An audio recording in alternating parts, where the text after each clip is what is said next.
दोस्तों, मैं नितेंद्र देव और बड़े मैं भाई अंकित जैन आज एक और वीडियो नया आपके लिए लेके आए हैं। आज के वीडियो में हम डिस्कस करेंगे कि जुडिशियल प्रिपरेशन कैसे की जाए, इसके लिए क्या क्या मोड है, क्या क्या तैयारी है, क्या क्या सिलेबस है और कोचिंग ज़रूरी है नहीं ज़रूरी है, सारे इसके पहलुओं पर हम डिस्कस करेंगे।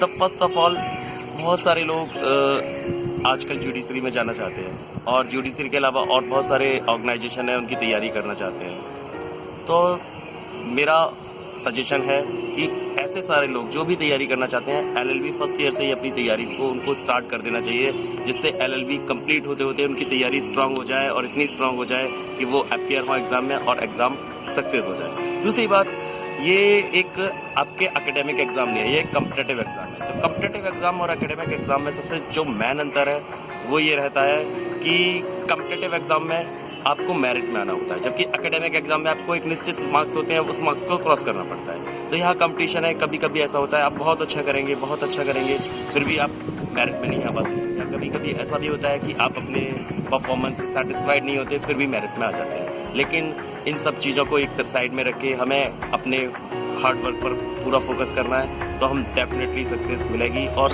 हो सकता है ये कंपटीशन है, एक बार ना मिले, दो बार नहीं मिले, लेकिन आपको लगातार उस चीज़ को पकड़े रहना है। तो हो सकता है इसमें इंग्लिश और हिंदी का कितना वो रहता है? जैसे हिंदी देखिए, कई लोग कहते हैं मैं हिंदी यूपी बोर्ड से हूँ या बिल्कुल मैं आपको बताऊँ, हिंदी मीडियम या इंग्लिश मीडियम ज़्यादा अफेक्ट नहीं करती। हालांकि ये बात जरूरी है कि आपकी इंग्लिश पर थोड़ी बहुत पकड़ होनी चाहिए, मैन इंग्लिश समझनी आनी चाहिए, बोलनी आनी चाहिए, लेकिन फिर भी नहीं है तो इसका बहुत ज़्यादा फर्क नहीं पड़ता। क्योंकि अगर हम यूपी के पॉइंट ऑफ व्यू से बात करें, यूपी जुडिशल, क्योंकि जो सबसे बड़ा स्टेट है हमारे यहाँ यूपी, और सबसे ज़्यादा vacancy, number of vacancy UP में ही निकलती है। तो यूपी में हमारे यहाँ जो मेंस की बात करें, जो लैंग्वेज का पेपर है वो मेंस में आता है। जो जुडिशियल प्रिपरेशन के फेज हैं वो 3 फेज है, प्री, मेंस और इंटर। ठीक है, प्री का जो पेपर होता है, जो एग्जामिनेशन होता है वो बाइलैंग्वेज होता है जनरली स्टेट्स में। बाइलैंग्वेज मींस आप आइदर यू अटेम्प्ट ऑब्जेक्टिव होता है, तो पेपर इंग्लिश में भी आता है और हिंदी में भी आता है, दोनों डिग्लॉट एडिशन आता है, तो आप उसे अटेम्प्ट कर सकते हैं। प्रिपरेशन किसी भी लैंग्वेज में कर सकते हैं। कुछ स्टेट्स हैं जैसे दिल्ली, हरियाणा, वो इंग्लिश में ही पेपर देते हैं, ठीक है। बाकी सारे स्टेट में बाइलिंगुअल पेपर आता है। नेक्स्ट फेज होता है जो मेंस है, तो मेंस में आपके पास ऑप्शन है, वहां आपको रिटर्न राइटिंग में लिखना पड़ता है, तो आपके पास ऑप्शन है कि either to attempt in Hindi और इन इंग्लिश। सभी स्टेट में नहीं है, लेकिन जैसे दिल्ली बिल्कुल जो हिंदी भाषी राज्य हैं वहाँ आपको ऑप्शन मिलता है, लेकिन हिंदी भाषी राज्यों में भी दिल्ली में आप जाएंगे या हरियाणा में आप जाएंगे तो वहाँ आपको केवल इंग्लिश ही ऑप्शन है, वहाँ आपको इंग्लिश में ही अटेम्प्ट करना पड़ेगा। तो उन स्टेट्स के लिए जो हरियाणा के हैं या दिल्ली के हैं वहाँ तो आपको इंग्लिश होनी चाहिए, लेकिन बाकी स्टेट्स वाले यूपी, राजस्थान और एमपी, ये लोग जो हैं वो हिंदी और इंग्लिश से उतना ज़्यादा फर्क नहीं पड़ता। और बहुत सारे हम देखते हैं हिंदी भाषी छात्र जो हिंदी मीडियम के हैं, यूपी बोर्ड के हैं, राजस्थान बोर्ड के हैं, एमपी बोर्ड के हैं, अपने रेस्पेक्टिव स्टेट बोर्ड्स के हैं, वो भी इन परीक्षाओं में सफल होते हैं। अब जनरली हम बात करते हैं मेनली जो हिंदी भाषी राज्यों को ध्यान में रखते हुए, तो सबसे बड़ा राज्य है यूपी। तो यूपी में मेंस होता है, हमारे मेंस में 5 यूपी में 5 पेपर्स आते हैं, उनमें से 3 पेपर्स होते हैं लॉज के और 2 पेपर हैं, एक लैंग्वेज का है और एक और पेपर है वो जनरल स्टडीज का। तो आपके पास ऑप्शन है, आप either to attempt in Hindi और अटेम्प्ट इन इंग्लिश।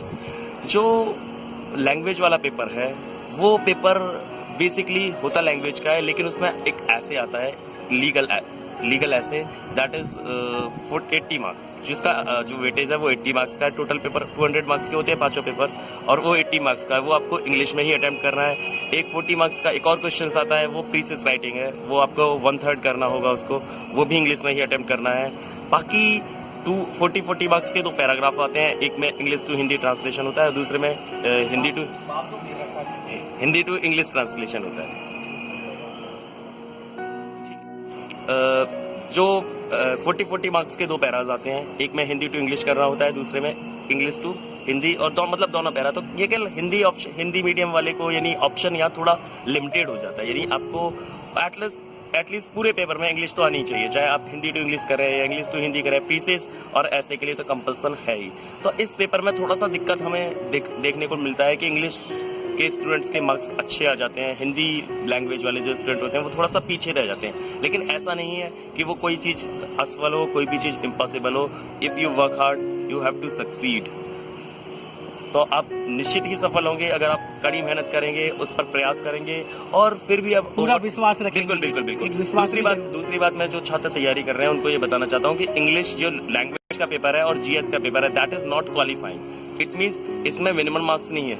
मीन्स बाकी जो 3 पेपर है हमारे यहाँ यूपी में लॉस के, तो वहाँ तीनों पेपर्स में आपको मिनिमम मार्क्स है, यानी मिनिमम 45 या 40% लाना जरूरी है। अगर नहीं लाएंगे तो आप disqualify. But in these paper means English में और जो दूसरा पेपर लैंग्वेज वाला और जीएस में क्वालिफाइंग नहीं है, यानी आप अगर 10 नंबर भी लाते हैं 200 में से तो और बाकी पेपर्स में आपके नंबर ज्यादा हैं तो यू हैव टू क्वालिफाई। आप क्वालिफाई कर सकते हैं, यू कैन क्वालिफाई। सेकेंडली बाकी स्टेट्स में है, जैसे राजस्थान है या एमपी है और भी हिंदी रीजन के स्टेट हैं, झारखंड है, छत्तीसगढ़ है, तो वहाँ इतना इंग्लिश का महत्व नहीं है। वहाँ दोनों चीज़ें मतलब महत्व तो है लेकिन उतना ज़्यादा नहीं है। अगर हम राजस्थान की बात करें तो राजस्थान में मेंस जो पेपर होता है वो 300 मार्क्स का होता है। 200 मार्क्स का लॉस की पेपर है, सिविल लॉ 50 मार्क्स की है और क्रिमिनल लॉ 50 मार्क्स की है। शायद 100 मार्क्स की हो गई है, अब दोबारा अमेंडमेंट हो गया है तो। लेकिन जो लैंग्वेज का पेपर है वहाँ भी आता है, वहाँ ऐसे आते हैं, तो 50 मार्क्स का हिंदी ऐसे है और 50 मार्क्स का इंग्लिश है, तो वहाँ थोड़ा सा ध्यान देना चाहिए। यानी एक पेपर तो ऐसा है जिसमें आपका लैंग्वेज है, तो मैं सभी जो भी छात्र तैयारी कर रहे हैं उनसे ये सजेशन दूंगा कि लैंग्वेज आनी चाहिए आपको, क्योंकि जब आप कोर्ट में जाते हैं, जब आप अगर आप इन एग्जामिनेशन में सक्सेस हो गए तो आप डेफिनेटली जज बनेंगे, मजिस्ट्रेट बनेंगे, तो वहाँ आपके सामने एप्लीकेशंस आएंगी, आपके सामने फाइल्स आएगी, तो उसमें रिकॉर्ड्स इंग्लिश में भी होंगे और हिंदी में भी। ऑर्डर तो सारे इंग्लिश में ही आ रहे हैं। एपेक्स कोर्ट है, एपेक्स कोर्ट है, सुप्रीम कोर्ट है, लोअर कोर्ट है, हाई कोर्ट है, बहुत सारी चीज। और लोअर कोर्ट में भी आप बार नहीं कर सकते कि कोई एप्लीकेशन या कोई रिकॉर्ड्स इंग्लिश में आ गया, तो इसलिए इंग्लिश मैंडेटरी है। हालांकि कुछ समय पहले, क्योंकि हमारे देश में, हमारे उत्तर प्रदेश में कुछ समय पहले उर्दू लैंग्वेज भी चलती थी, तो आपने देखा होगा पहले यूपी के जुडिशरी एग्जाम में 2003 तक उर्दू भी आती थी, लेकिन अब उर्दू का इफेक्ट थोड़ा कम हो गया है, इसलिए उर्दू नहीं है लेकिन हिंदी और इंग्लिश आनी चाहिए। तो जो भी तैयारी कर रहे हैं ये तो हुआ लैंग्वेज वाला पहलू, ठीक है। राइटिंग, जितना ज्यादा राइटिंग करेंगे और जितना ज्यादा, हाँ, प्रैक्टिस मेक्स मैन अ मोर परफेक्ट। तो जो भी आप जिस भी चीज की तैयारी करेंगे उसके लिए प्रैक्टिस कीजिए। बहुत सारी बुक्स आती हैं, बहुत सारी गाइड्स आती हैं, बहुत सारी मैगजीन्स आती हैं, आप परचेज कर सकते हैं, आप ले सकते हैं, उनसे आप स्टडी कर सकते हैं, प्रिपरेशन कर सकते हैं। और स्टार्टिंग में मैंने कहा कि एलएलबी फर्स्ट ईयर से ही तैयारी में जुट जाना चाहिए, लेकिन इसका मतलब ये नहीं है कि जो फर्स्ट ईयर से तैयारी नहीं की वो जज नहीं बन सकते। वो भी जज बन सकते हैं। अगर आपने एलएलबी कर लिया है तब भी आप तैयारी कर सकते हैं, तब भी आप पार्टिसिपेट कर सकते हैं। वो अब हम डिस्कस करते हैं कि इन तीनों स्टेजेस की तैयारी कैसे की जाए और कौन कौन से सब्जेक्ट्स होते हैं जो इन एग्जामिनेशन में आते हैं। तो अगर